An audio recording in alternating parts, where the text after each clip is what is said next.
on a crisp national day, as a sea of waving flags surges below the palace, two royal siblings are summoned not as spectators, but as performers in the nation's most sacred ritual. For 17-year-old Prince Leo, the gilded balcony is a cage of expectation. For his younger sister, Princess Alara, it's a stage she fears she'll stumble upon. They have trained for this moment their entire lives, the day they must stand before the world and lead the anthem. But as the first chord strikes, a shocking technical failure plunges the square into silence, leaving the future of the monarchy hanging not on a song, but on the raw, unscripted humanity of two unprepared young hearts. This is not the story of a perfect ceremony. It is the story of what happens in the breathless quiet before the music finds its voice again. The morning light that streamed into Prince Leo's bedroom was the cold, pale blue of a winter dawn. It felt like a spotlight. For weeks, this particular day on the calendar had seemed to pulse, a red, insistent mark that grew larger and more demanding with each passing hour. He lay still, listening to the distant, methodic clatter of guards changing shift in the inner courtyard. The sound was as regular as a heartbeat, the palace's own steady pulse. Today his would race. Today was National Unity Day, and for the first time, he and his sister Lara would not be watching the anthem from a secure side window. They would be on the central balcony, front and center, expected not just to observe, but to participate, to lead. The weight of the anthem, a song he had heard 10,000 times, felt like a physical thing resting on his chest.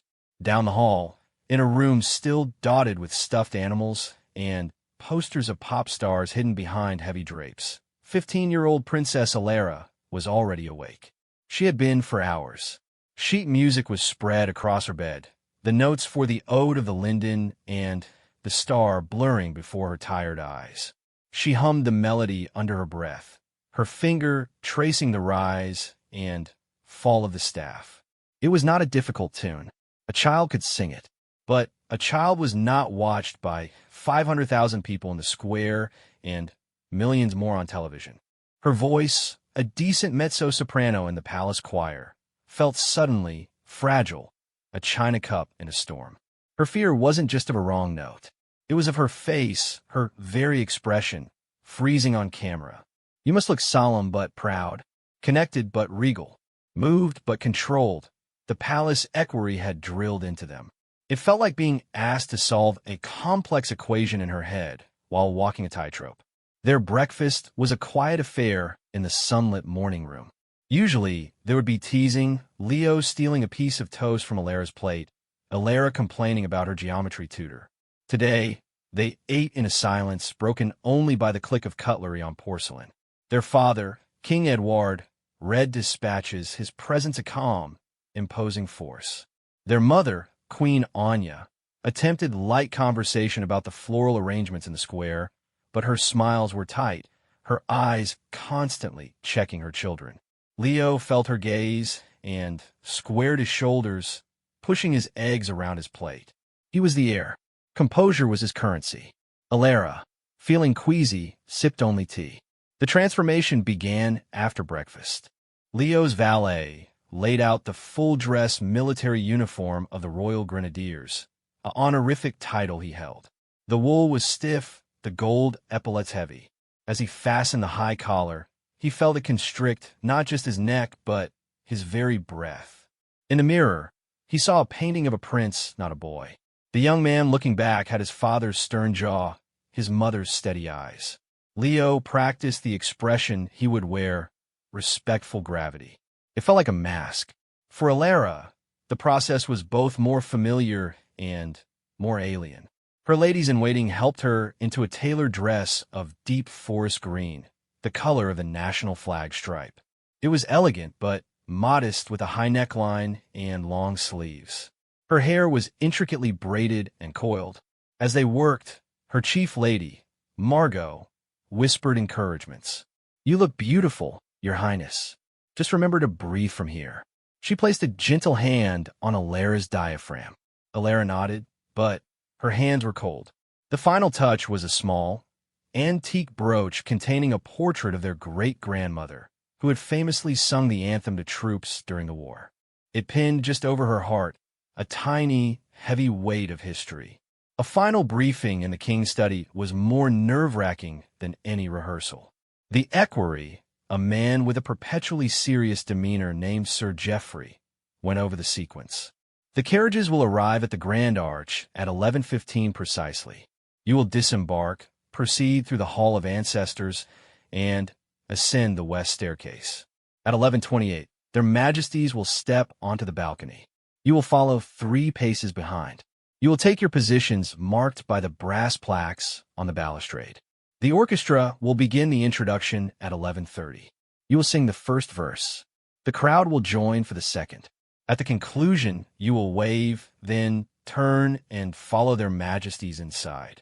Any deviation draws the eye. Any hesitation becomes a story. He looked at them both. This is not a performance. It is a sacrament of national identity. You're not just singing. You are embodying the continuity of the state. Leo felt a flash of rebellion. He was a person, not a symbol. But he held his tongue.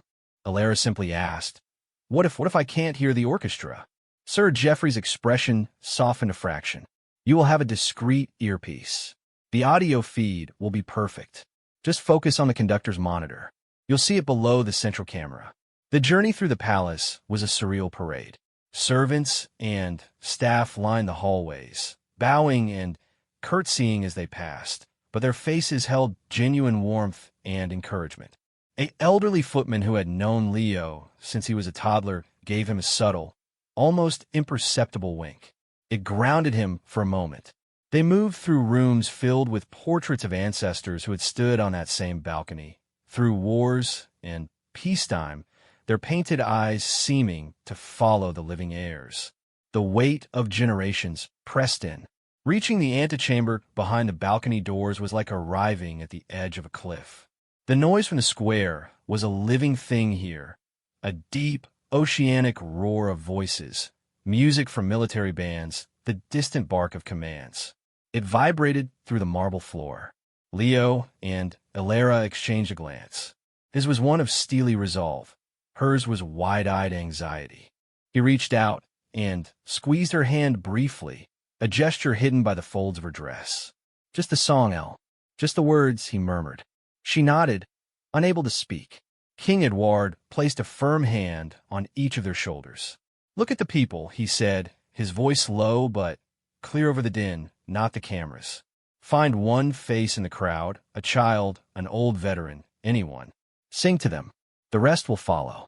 It was the first truly human advice they had received all day. Queen Anya adjusted Alara's brooch, her touch lingering. You are ready, she said, and it sounded like a prayer. Then the great bronze doors, adorned with the national crest, began to swing outward. A blinding wedge of daylight cut into the dim antechamber, and the sound swelled to a deafening, joyous crescendo. The king and queen stepped forward, their postures perfect, into the light. Leo's heart hammered against his stiff tunic. This was it. He took a deep, shuddering breath, felt Alara do the same beside him. Together, they stepped over the threshold, following their parents into the roaring heart of their nation's gaze. The balcony stretched before them, the stone balustrade a barrier between them, and the vast, flag-waving sea of humanity. The air was cold and electric. They walked to their places, the brass plaques cool under Leo's fingertips. He looked down, as his father had said, trying to find a single face in the magnificent, terrifying crowd. The wave of sound that hit them on the balcony was a physical force. It was not just noise. It was a thick blanket of collective emotion, pride, hope, excitement, history. For a second, Leo's vision swam. The immense square, a geometric pattern of gray stone, was a living, breathing mosaic of color. Flags, scarves, hats, all in a national tricolor of green, white, and gold, danced and swayed like petals on a turbulent pond. The faces were a blur, but the feeling was unmistakable. A colossal, directed love for the idea of the crown, for the family now standing before them. He gripped the cold stone of the balustrade, the roughness a welcome anchor to reality. Remembering his father's words, he forced his eyes to focus. He scanned the front rows, past the rigid line of the household cavalry, their breastplates gleaming. He found his anchor, a young boy, no more than 6, perched on his father's shoulders. The boy was wearing a soldier's helmet too big for his head, his small face alight with uncomplicated wonder, staring directly at the prince.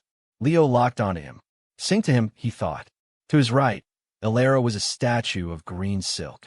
She had found her own focal point, an elderly woman in the reserved section for veterans, her chest a tapestry of medals, a single tear tracing a path through the powder on her wrinkled cheek. The woman's lips were moving, mouthing the words to a song not yet begun. Elara felt a lump rise in her throat. This was not an audience to be performed for. These were people who carried the country in their hearts. Her fear didn't vanish, but it changed, melting into a profound sense of responsibility that was heavier, yet somehow more bearable than stage fright. The master of ceremonies, his voice amplified to a godlike boom, began the official greetings. The words echoed around the square, a ritualistic call and response with the crowd. Leo and Elara stood motionless, their training holding them in place. The winter sun, weak but bright, cast their long shadows back towards the doors. Leo could feel the heat of the television camera lenses, like distant suns focused on his profile. He kept his gaze on the small boy, offering a slight, formal nod. The boy, emboldened, waved a tiny flag furiously. A genuine, almost imperceptible smile touched Leo's eyes. Then, the moment arrived. The MC's voice rose. And now, their Royal Highnesses, Prince Leo and Princess Elara, will lead us in our national anthem. A hush began to fall, rolling back from the balcony like a receding tide. The conductor of the massed military bands and orchestra, stationed on a podium far below, raised his baton. In their earpieces, Leo and Elara heard the quiet tone indicating the feed was live. They could hear the conductor's steady breathing. Elara's fingers, hidden by the balustrade, curled into her palms, her nails biting faintly into her skin. She took the breath Margot had taught her, deep into her stomach. Leo straightened his back, his uniform pulling tight across his shoulders. He opened his mouth slightly, ready for the first note. The opening chord from the orchestra was majestic, a deep, resonant note that swelled to fill the square. It was the cue. The familiar, haunting melody of the woodwinds began its ascent. Leo and Elara drew breath in unison. And then catastrophe. A piercing shriek of feedback erupted from the massive public address speakers, a sound so loud and violent it made the crowd flinch as one. The orchestral music warped, stuttered, and then died completely, cut off as if guillotined.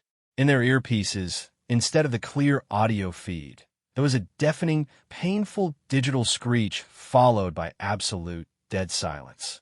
The sudden void of sound was more shocking than the noise had been. The square, moments ago a roaring entity, was now utterly, eerily quiet but for the rustle of flags and a murmur of confusion that began to spread like a grass fire. On the balcony, time seemed to fracture. King Edward's head turned slightly, a minute gesture of inquiry towards an aide hovering in the shadows. Queen Anya's serene expression froze. Leo's carefully practiced composure shattered. His eyes, wide with alarm, darted from the conductor, who was frantically gesturing to his sound engineers, to his sister. Elara looked back at him, her face pale, her eyes mirroring his panic. The technical failure was total. No music, no quet, no guide. The silence stretched for 2 seconds, 3, 4. It was a vacuum, and nature abhors a vacuum. Into that void rushed 1,000 possibilities for disaster. The live global broadcast was capturing every micro-expression of confusion on their faces. The story was no longer about a perfect ceremony. It was about a very public, very humiliating failure of the royal apparatus. Leo's mind raced. He had no backup plan. No one had trained him for this. He was supposed to follow the music, not create it. He looked at his father, but The king was in whispered consultation, his back to the crowd, a signal that for now, the children were on their own. Then, Alara's hand moved. It was a small movement hidden from the crowd below, but Leo felt it. Her icy fingers found his where they rested on the stone, and she gripped them with surprising strength. The touch was a jolt. He looked at her. Her eyes were no longer just scared. They were determined. She gave a tiny, almost frantic shake of her head. "We can't just stand here," it said. She glanced down at the veteran woman, who now looked up at them not with expectation, but with a kind of fierce, empathetic solidarity. The old woman nodded, as if willing strength into the young princess. And, in that shared glance, a silent conversation passed between the siblings. The sheet music, the earpieces, the conductor, all of it was gone. All that was left was the song they both knew in their bones, and the people waiting for a sign. Leo remembered the boy on his father's shoulders, now looking confused, his flag drooping. He remembered his father's advice: sing to them. He made a decision. He leaned infinitesimally towards Alara, his lips barely moving. From the top, "On my breath." She gave the tiniest nod, her knuckles white where she held his hand. Leo turned his face back to the square. He let go of the stone and stood to his full height, ignoring the frantic aides behind him. He filled his lungs, not for performance, but for proclamation. He opened his mouth, and, without accompaniment, without a cue, Prince Leo began to sing. His voice, a clear baritone, was alone in the vast silence for the first fractured note. It sounded thin, vulnerable, human, but it was steady.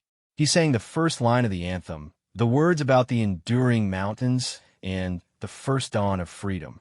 For a heartbeat, Alara stood paralyzed. Then, on the second line, her voice joined his. It wavered at first, a fragile thread of sound. But, as she sang, looking at the tear-streaked veteran, her voice found its core, gaining strength and purity. It was not a perfect blend. His was a bit rough with adrenaline. Hers trembled with emotion. But it was honest. It was theirs. Down in the square, the confusion in the crowd crystallized into understanding, then into something like awe. The old veteran's mouth began to move again, soundlessly at first. Then, her own raspy, aged voice rose to join theirs. The boy on the shoulders, seeing his father begin to sing, beamed and shouted the words he knew. Like a spark jumping a gap, the axe spread. A group of students nearby took it up. Then a whole section. The sound was not the polished, synchronized roar of a planned event. It was slower, organic a cappella. It started in patches, voices tentatively finding the key from the two young figures on the balcony. Then, swelling, growing in confidence as more and more people joined. By the time Leo and Alara reached the end of the first verse, the entire square was singing. Hundreds of thousands of voices, unorchestrated, imperfect, and profoundly powerful, carried the melody. It was no longer a performance led by royals. It had become a shared act of defiance against the silence, a collective assertion of identity that needed no technological mediation. As they began the second verse, the crowd's voice was a tidal wave of sound that lifted the siblings up, supporting their lonely start. The orchestra, their sound restored, wisely remained silent. The conductor lowered his baton, listening, a look of profound respect on his face. The anthem, in that moment, truly belonged to the people, and the young royals had simply been the first to remember the words. The final note of the anthem hung in the cold air, not a crisp, orchestrated finale, but a vast, human resonance that faded slowly like a departing breath. In the echo of that collective voice, the square was silent again, but this was a different silence. Awed, thick with emotion, charged with a connection that had not been there minutes before. Leo felt his knees threaten to buckle, a delayed reaction from the adrenaline crash. Alara's hand was still clamped in his, and he could feel her trembling, a fine, constant vibration like a plucked string. Then, the dam broke. The applause was not the polite, programmed applause that follows a state event. It was a thunderous, rolling, visceral wave of sound that seemed to shake the very foundations of the palace. It was accompanied by cheers, whistles, and a forest of waving flags that became a blur of green, white, and gold. The faces looking up at them were no longer passive spectators. They were alight with a fierce, personal pride. The boy on his father's shoulders was jumping up and down, his little helmet askew. The veteran woman was openly weeping now, but smiling, her hands clasped over her medals. On the balcony, the royal mask was gone. King Edward turned to his children, and for the first time in public memory, the monarch's eyes shone with unmistakable, unshed tears. He gave a slow, deep nod of acknowledgement, not as a king to subjects, but as a father to his heirs, and as a man profoundly moved. Queen Anya, her composure dissolved, reached out and pulled Alara into a brief, tight embrace, kissing her temple before doing the same to Leo, her actions shielded from the crowd's direct view, but not from the intimate lenses of the balcony cameras. The image was instantaneous, human, and devastatingly powerful. The planned, regimented ceremony was now in beautiful disarray. The master of ceremonies, sensing the historic shift in the atmosphere, abandoned the strict schedule. The orchestra struck up a lighter, celebratory folk tune, and the crowd began to sing again, this time with a joyous, spontaneous energy. The balcony was no longer a stage for a ritual.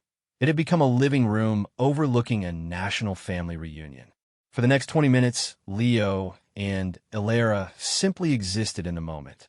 The paralyzing fear was gone, replaced by a dizzying, euphoric lightness. They waved, not the stiff, practiced side-to-side motion they'd been taught, but with genuine, sweeping gestures.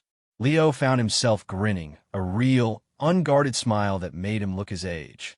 Alara, her cheeks flushed with cold and emotion, blew kisses to the children in the front, a gesture that sent that section of the crowd into fresh paroxysms of delight. They pointed at homemade signs, laughed at a particularly enthusiastic dog dressed in a miniature flag sweater, and shared whispered, incredulous comments. Did that really just happen? Leo muttered to Alara. She shook her head, her braids swinging, her eyes sparkling. They sang with us, she breathed, as if realizing it for the first time. Behind them, the palace machinery whirred into damage control, but there was no damage to control, only a miracle to understand. Aides were on phones, speaking in hushed, urgent tones, but their faces were lit with disbelief and joy. Sir Geoffrey, the stern equerry, stood very still, watching the young royals interact with the crowd. A muscle twitched in his jaw, and then, remarkably, he offered a small, tight smile of approval. The protocol had been shattered, but something far more valuable had been forged in its place: authenticity. Finally, as the folk song ended, the king and queen made the subtle signal to withdraw. The time had come to step back inside. Turning away from the roaring square felt, to Leo, like waking from a vivid dream. The noise dampened as the great bronze doors began to close, the slice of daylight narrowing until, with a soft but final thud, they were sealed. The sudden quiet of the antechamber was a physical shock, ringing in their ears. For a long moment, no one spoke. They stood in the dim, carpeted room, the portraits of ancestors looking down. Then, King Edward turned to his children. He did not give a speech. He simply placed his hands on their shoulders again, his grip firm and warm. "You led," he said, his voice husky with emotion. "Not as figureheads, but as leaders. Today, you did not just represent the crown. You connected it to the heart of the nation. I have never been prouder." Queen Anya cupped Alara's face, then Leo's, her own tears finally falling. "You were perfect," she whispered. "Simply perfect." The walk back through the palace was a reverse of the morning's somber parade. Staff openly smiled, some applauded softly, others bowed with a new depth of respect. The elderly footman was waiting at his post. As Leo passed, he didn't just wink. He gave a full, gap-toothed grin and a thumbs up hidden behind a vase.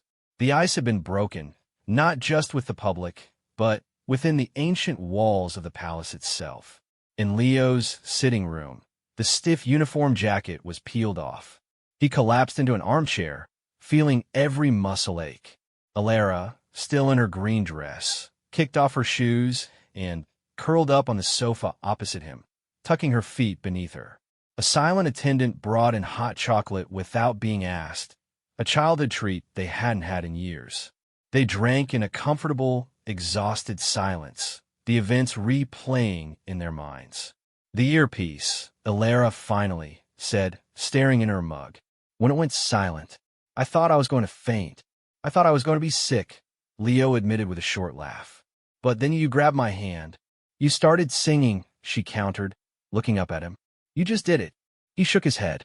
We did it, though we felt heavier, more significant than it ever had before. They were no longer just siblings bound by blood and duty. They were allies who had faced the abyss together and found a bridge made of song. Later, as dusk fell, the first news reports began to filter in. On the television, muted, they saw the footage. They watched their own terrified faces at the moment of the glitch, saw the silent communication, the deep breath, the unaccompanied first note. The commentary was not about a technical failure, but about a transformative moment of royal humanity, a spontaneous reclamation of tradition, and the day the heirs found their voice. Pundits dissected the 5 seconds of decision-making, calling it a masterstroke of instinctual leadership. Social media, which they were allowed to glimpse, was a torrent of memes, supportive messages, and videos of crowds in pubs and living rooms across the country spontaneously singing along as the broadcast unfolded. The story was everywhere, and it was their story. Sitting there in the darkening room, lit only by the flickering television screen, Leo and Alara understood something fundamental. The balcony was no longer a place of fear. It was a place of possibility. They had stepped out as pawns in a centuries-old ceremony and had returned as individuals who had touched the soul of a nation. The anthem was no longer just a piece of music to be perfectly rendered. It was a living thing they had helped breathe life back into. The weight was still there, the responsibility immense, but its nature had changed. It was no longer a cold stone of expectation, but a shared warmth carried in the voices of millions. They had not just survived their debut. They had, in the most unexpected way, begun to redefine it. The days that followed the National Unity Day ceremony were a whirlwind Leo and Alara could never have anticipated. Within the palace, the atmosphere had palpably shifted. Where before there was a respectful distance maintained by staff and advisors, now there were smiles, easy nods, and a sense of shared triumph. The incident was referred to in hushed, proud tones as the unaccompanied anthem, or simply the moment.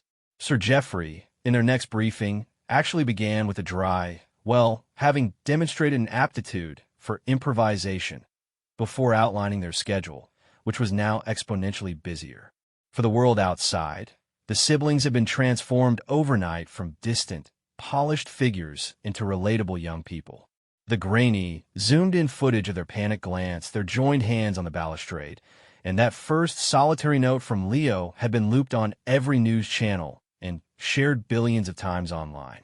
They were hailed as the saviors of tradition and the human face of the monarchy. Editorial cartoons depicted them as brave little matchsticks lighting a song in a technological storm. Invitations poured in, not just the usual galas and state events, but requests for them to speak at youth summits, music schools, and technology conferences about resilience in the face of failure. Their first public appearance after the balcony was at a children's hospital. Previously, such visits followed a strict script, a walkthrough, pre-approved conversations with a few patients, a photo with a giant check. This time, as they entered the sunny activity room, the children didn't just stare shyly. A little girl in a wheelchair, her head bald from treatment, looked at Alara and immediately began to hum the anthem, off-key, but with gusto. Alara, without a second thought, walked over, knelt beside the chair, and sang the next line softly. Leo joined in, and soon the whole room was filled with a ragged, joyful chorus of young voices. The official photographer captured Alara with her arm around the girl, both of them laughing mid-song. The image became an instant classic, stripping away the last vestiges of royal formality. They were no longer visitors. They were participants. This new reality required a new way of being. In a meeting with the communications secretary, they were presented with a dilemma. "The public appetite for you both is immense," the secretary said, tapping a stack of press clippings. "We can strictly curate it, return to the previous model of limited, highly managed exposure. Or," he paused, "we can attempt to channel this goodwill in a more authentic, albeit managed direction." He proposed a new idea, allowing a single, respected documentary filmmaker limited access for a year to create a film showing their training and duties framed around the lessons from the Anthem incident. It was a risk. It meant exposing some of the behind-the-scenes machinery. Leo and Alara looked at each other. The memory of the silent square and the shared breath was still fresh. "Authentic," Leo said. "But on our terms," Alara added. The project was greenlit, a decision that would have been unthinkable just a month prior.